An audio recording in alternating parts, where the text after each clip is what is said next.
Kalyani university তাদের 5th সেমিস্টারের 2023-24 শিক্ষাবর্ষের exam সেন্টারের নাম কিন্তু ঘোষণা করে দিল। তোমরা দেখে নেবে এই ভিডিওতে সমস্ত এক্সাম সেন্টারগুলি, নদিয়া এবং মুর্শিদাবাদ উভয় জনের কোথায় কাদের সিট পড়েছে।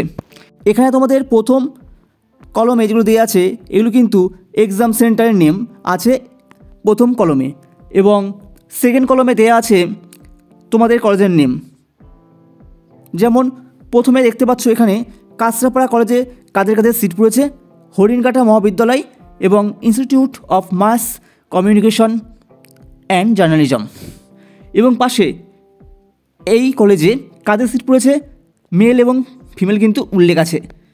তারপরে দেখে নেবে কল্যাণী মহাবিদ্যালয়ে সিট কাদের পড়েছে, কাঁচরাপাড়ার অল। চাকদা কলেজে রানাঘাট কলেজের কাদের সিট পড়েছে, ফিমেলদের মানে মেয়েদের, এবং শান্তিপুর কলেজের মেয়েদের সিট পড়েছে। যেমন 5 নম্বরে রানাঘাট কলেজের কাদের সিট পড়েছে, চাকদা কলেজের অল সিট পড়েছে ছেলে মেয়েদের, এবং এসআর লাহিড়ী মহাবিদ্যালয়ে অর্থাৎ মাঝদিয়াতে সিট পড়েছে কাদের, শ্রীকৃষ্ণ কলেজ ছেলে মেয়ে সকলের।